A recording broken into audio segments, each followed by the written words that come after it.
दोस्तों, बरसात 2025 की उस साल जैसे अपने सारे हिसाब बराबर करने आई थी। उत्तर की पहाड़ियों पर बादल घुमड़ घुमड़ के गड़गड़ा रहे थे, जैसे कोई अदृश्य शंख बज रहा हो। एक छोटा सा गांव जिसका नाम धवलपुर है, जो सरयू नदी के किनारे बसा है। यहाँ के लोग खेत से लौटते हुए आसमान को टटोल रहे थे और नदी को भी देख रहे थे कि इसके पानी का रंग मटमैला हो गया है। किनारों पर मिट्टी खिसक रही थी और मिट्टी का कटाव कुतरते चूहे की तरह चुपचाप जमीन की नसें काट रहा है। उधर मंदिर की घंटियां हवा में हिल रही थी और पत्तों के बीच से आवाज आ रही थी, मानो कोई फुसफुसा रहा हो। इस बार की बरसात कुछ अलग ही है। तो आइए दोस्तों, जानते हैं उस गांव के लोगों का क्या हुआ। क्या निर्दोष, बेकसूर एवं विवश लोगों की जान बच पाई, या बादल फटने एवं बाढ़ के प्रकोप ने उन लोगों को बहा ले गया। इस घटना पर सिर्फ वही लोग यकीन कर सकते हैं जो भगवान को मानते हैं। पूरी घटना आपको बताएंगे, पर उससे पहले अगर आप भी भगवान को मानते हैं तो वीडियो लाइक करके कमेंट बॉक्स में जय महाकाल जरूर लिखिएगा। आइए जानते हैं पूरी कहानी।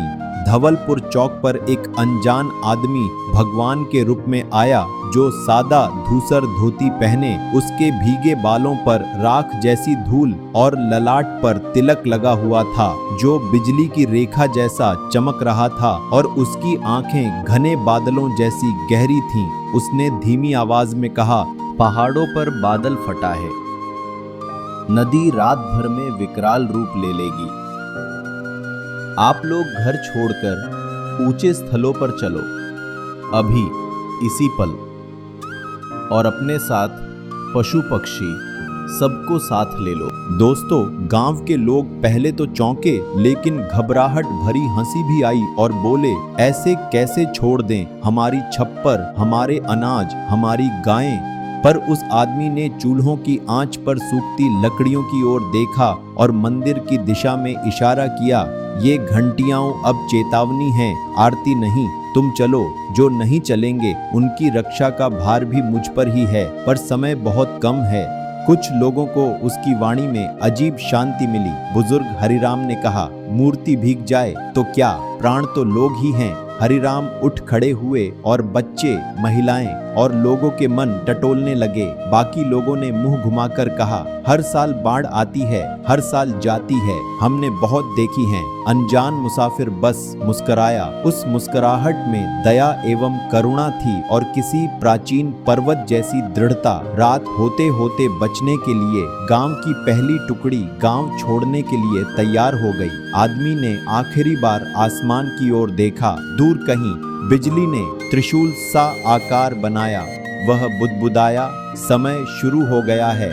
पंचायत में हड़कंप हुआ। गांव के आधे लोग पहाड़ी पर चल दिए, कुछ लोग अफवाह मानकर घरों में टिके रहे। उस अनजान आदमी ने मिट्टी पर लकड़ी की नोक से गांव का नक्शा बनाने लगा और सबसे सुरक्षित जगह की पहचान की और उसी ओर चलने का इशारा किया। उसने बच्चों को क्रम में, महिलाओं को बीच में और पुरुषों को दोनों ओर मानव श्रृंखला में चलने को कहा। उसने कहा, पशु पीछे नहीं रहने चाहिए, सब साथ साथ होना चाहिए। पशुओं के गर्दन में घंटियां बांधी गई, क्योंकि रात के अंधेरे में भी घंटियों की आवाज से उनका पता चलेगी। गांव के कुछ लोगों ने पूछा, तुम कौन हो? वह मुसाफिर मुस्कुराया और कहा, पथ प्रदर्शक। और क्या? जो लोग रुक गए उनमें बड़े किसान जवाहर सिंह, पुजारी पंडित देवकी नंदन, नाविक फुच्चन, लकड़हारा भागीरथ और शहर से लौटे 2 नौजवान थे। उन्हें भरोसा था कि नदी उन्हें कुछ भी नुकसान नहीं करेगी। उस अनजान मुसाफिर ने उन्हें भी मनाया और समझाया, कम से कम रात यही पहाड़ी पर काट लो। जवाहर बोला, हमारी कोठरी में अनाज भीग गया तो? आदमी ने शांत स्वर में कहा, अनाज फिर उगेगा, जीवन नहीं। फैसला हो चुका था। कुछ लोग पहाड़ी की पगडंडी पर तो कुछ लोग रुकने वाले दीपक की लौ जैसे घरों में। आदमी ने चलते चलते मंदिर के दरवाजे पर रुका और दंड से घंटा को छेड़ा। आवाज में एक चेतावनी थी, जैसे नदी के गर्भ से उठती आह। उसकी आंखें क्षितिज पर टिक गईं, जहां बादल फटने की अदृश्य गाथा लिखी जा रही थी। उसने धीरे से कहा, देरी मत करना, मैं लौटूंगा तुम्हारे लिए। अब हवा में कच्ची मिट्टी की गंध आने लगी। आधी रात होते होते दूर पहाड़ियों से धम्म धम्म की अनसुनी चोट सुनाई दी, मानो किसी ने आकाश के बांध को तोड़ दिए हों। पानी के झोंकों चट्टानों पर हथौड़े की तरह गिर रहा था और नदी एकाएक चढ़ गई। निचले खेतों में जल जमाव ऐसे फैला जैसे कोई मटमैली चादर बिछा दी गई हो। पहाड़ की शरण में पहुंचे लोग घबराए थे, बच्चे रो रहे थे, साथ में कुत्ते भी पानी से भीग कर सिकुड़ गए थे। मुसाफिर ने सुरक्षित चट्टान पर गांव वालों को ले गए और बोला, आप लोग यहाँ ठहरो, हवा इस तरफ से ढलान काट कर आती और चली जाएगी। उसने बांस रस्सी से अस्थायी रेलिंग बनाई। नीचे गांव में मिट्टी के ढाल पर भूस्खलन का पहला शोर उठा। पुराने पीपल की जड़ें उखड़ने लगीं। मंदिर का घंटा अपने आप बज उठा, घन्न घन्न, जैसे कोई अदृश्य हाथ ने उसे हिलाया हो। जो लोग पीछे रह गए थे वे छतों पर चढ़कर टीन के ड्रम बजाने लगे। यह संकेत था कि हम जिंदा हैं, हमें देखो। बचे लोगों की जान बचाने के लिए मुसाफिर चट्टान से नीचे उतरने लगा। पीछे से किसी की आवाज आई, अभी ये पागलपन है। तभी उस अनजान मुसाफिर ने मुस्कुरा कर जवाब दिया, करुणा का समय कभी सुरक्षित नहीं होता। मुसाफिर ने एक लाठी उठाई और चल दिए नीचे गांव के लोगों की ओर। बारिश की मोटी परतों के आर पार वह चलता चला गया। बारिश का कहर से कच्चे मकानों की भीतें अंदर की ओर ढहती चली गई, जैसे कोई थका हुआ आदमी अचानक घुटनों पर बैठ जाए। मिट्टी का कटाव से चलने वाला रास्ता एकदम नदी में समा गया। शहर की ओर जाती पक्की सड़क नदी के कटाव से विलीन हो गया। वह अनजान मुसाफिर सबसे पहले किसान जवाहर सिंह के घर पहुंचा। ऊपर मचान पर उसकी पत्नी और बूढ़ी माँ रो रही थीं। गाय नीचे बंधी ठिठुर रही थी। मुसाफिर को देखकर जवाहर सिंह की आंखें भर आईं और बोला, मैं भूल गया कि अन्न भी तभी तक अन्न है जब तक जीवन है। वे सब बाहर निकले, तभी जवाहर के घर का पीछे की दीवार बह गई। टूटते दीवारों की आवाज ऐसा लगा मानो ताश के पत्ते गिर रहे हों। दूसरे मोड़ पर पंडित देवकीनंदन के आंगन में नदी का पानी घुटनों तक पहुंच चुका था। मंदिर की चौखट पर वह महाकाल को याद कर रहा था। तभी उस मुसाफिर ने देवकीनंदन का कंधा पकड़ा और बोला, अभी इसी वक्त घर से बाहर चलो। लेकिन पंडित ने कहा, मेरे महाकाल की मूर्ति। मुसाफिर ने पीतल का घंटा उतारकर पंडित को थमा दिया और बोला, कुछ भी हो, यह प्रतीक तुम्हारे साथ रहेगा। फुच्चन नाविक तब तक टीन की नाव उतार चुका था, पर नदी के भंवरे उसे डरा रही थीं। मुसाफिर ने किनारे की टूटी दीवार को लंगर बनाया और रस्सी बांधी। मुसाफिर ने नाव को तिरछी धारा में मोड़ा और कहा, धारा से लड़ो नहीं, उसके साथ चलो। उसके बाद मुसाफिर ने लकड़हारा भागीरथ की झोंपड़ी तक पहुंचा। छत नदी में बह चुकी थी। भागीरथ अपने बच्चे को पेट से चिपकाए खड़ा था। मुसाफिर ने अपने गमछे से बच्चे को ढका और भागीरथ के कंधे को थपथपाया और कहा, लौह पुरुष जंगल काटते हैं, आज तुम पानी काटो, लेकिन धैर्य से।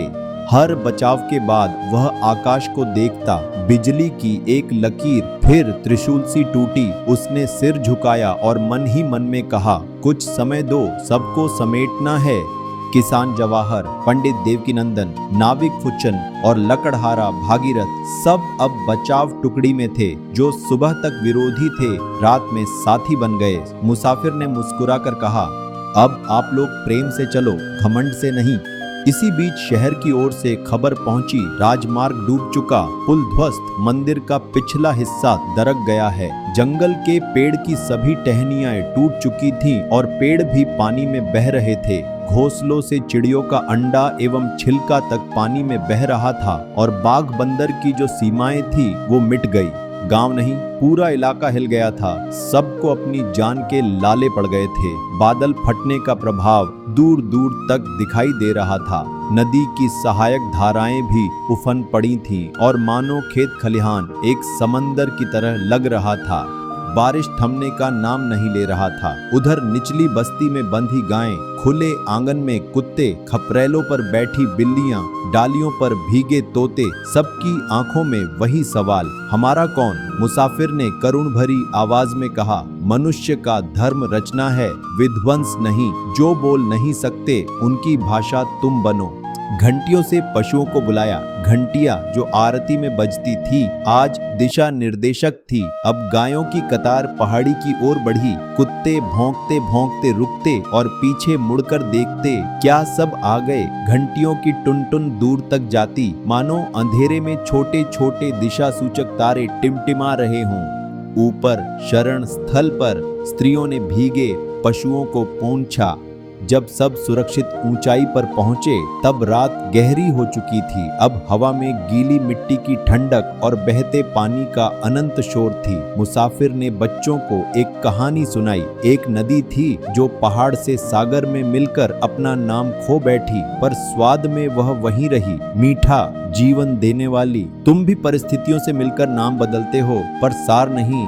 अब वह अनजान मुसाफिर नहीं, सबका रखवाला बन गया था। तभी जवाहर सिंह मुसाफिर के पास आया और बोला, मैंने घमंड किया, मुझे लगा जमीन मेरी है। मुसाफिर ने सिर हिलाकर कहा, जमीन तुम्हारी नहीं, तुम जमीन के हो। उसके बाद पंडित देवकी नंदन ने आकर पूछा, क्या तुम देव पुरुष हो? मुसाफिर के तरफ से उत्तर आया, यदि तुम करुणा चुनते हो तो तुम भी वही हो। रात का तीसरा पहर चल रहा था। तभी एक जर्जर वृद्ध महिला खांसती हुई आई और बोली, मेरी बचिया छूट गई। तभी मुसाफिर ने उस महिला को अपने गमछे में लपेटा और कहा, पहले गर्मी, बचिया सुबह ढूंढ लेंगे। उस धधकते बादल और बारिश के थपेड़ों को देखकर भी उस मुसाफिर के चेहरे पर भय नहीं था, बस थकान और दया थी। सुबह से ठीक पहले आसमान फिर भारी हो गया। पहाड़ी के पार झील का टूटने की सूचना आई और कुछ ही पल में लहर आ गई, पहले से भारी, चट्टानों को तोड़ती हुई, क्योंकि रास्ते में छोटे बांधों ने उसकी गति बढ़ा दी थी। और लहर नीचे के जंगल की ओर निकल गई, जहां खुले विस्तार में उसका क्रोध बिखर कर थक गया। तब लोगों ने राहत की सांस ली। किसी ने कहा, चमत्कार। मुसाफिर ने मुस्कुराकर सिर हिलाया और कहा, ये चमत्कार तुम्हारे भीतर था, एकता, अनुशासन और दया। मैंने सिर्फ उसे याद दिलाया। जब बादल थके और बारिश थमी तो गांव का नक्शा ही बदल चुका था। आधे घर बह गए, बाकी आधे गोदामों की तरह भीगे खड़े। मंदिर का पिछला गुंबद दरक गया था, पर घंटा सुरक्षित था, जैसे समय ने भी संकेत छोड़ा हो कि आरती फिर होगी। जंगल की रेखा पीछे खिसक गई। फिर पंडित ने कहा, आरती की पहली थाली आज से जीवन रक्षा कोष के लिए। फुच्चन बोला, नाव पंचायत की। भागीरथ, हर घर से 2 पेड़। बच्चे तालियां बजाने लगे। हवा में नमी थी, पर अब उसमें नम्रता भी थी, जैसे धरती और आकाश के बीच संधि पत्र लिखा जा चुका हो। रात में मुसाफिर ने सब गांव वालों को समझा दिया था, पुनर्निर्माण का खाका। ऊंचे तटबंध नहीं, बुद्धिमान तट बनना चाहिए। घरों के फर्श ऊंचे और जल निकासी चौड़ी होनी चाहिए। वृक्ष बेल्ट जिसमें पीपल, बरगद, करंज जो जड़ें मिट्टी को थामेंगी, और नदी के पुरातन बहाव पथ पर निर्माण नहीं करनी चाहिए। सूरज निकला। पहाड़ी पर रोशनी की लकीरें बच्चों के चेहरों को छू गई। जब सबने मुसाफिर को खोजा, वह कहीं दिखाई नहीं दिया। बस मंदिर के टूटी दीवार पर गीली मिट्टी में 3 रेखाएं खींची थीं, त्रिशूल सी। और तभी पंडित ने घंटा बजाया, घन्न, और सबकी आंखों में एक साथ आंसू चमक उठे। महाकाल। पर किसी ने उसे देवता कहकर अपना कर्तव्य छोटा नहीं किया। दोस्तों, गांव में एक नई समिति बनाई गई, महाकाल सुरक्षा समिति। और इस समिति का मुख्य कार्य निर्धारित किया गया कि बरसात होने से पहले नदी की सभी जल मार्गों से अतिक्रमण को हटाया जाएगा। स्कूल में बाढ़ पाठ, जल जमाव की श्रृंखला को समझाया जाएगा और भूस्खलन के संकेतों को पहचानना, बादल फटने के विज्ञान की पढ़ाई शुरू की गई। मंदिर की आरती में एक पंक्ति जुड़ गई, करुणा हमारा धर्म, अनुशासन हमारी भक्ति। और इस तरह 2025 की बाढ़ ने सिर्फ घर नहीं, अहंकार भी बहा दिया। धवलपुर ने सीखा, देवता उन मंदिरों में नहीं जिनकी दीवारें हम बनाते हैं, देवता उन हाथों में हैं जो समय पर एक दूसरे का हाथ थाम लेते हैं। दोस्तों, यह कहानी यहाँ तक सुन लिए है तो मेरे इस चैनल को सब्सक्राइब जरूर कर लीजिए और कमेंट बॉक्स में जय महाकाल जरूर लिखिएगा। धन्यवाद।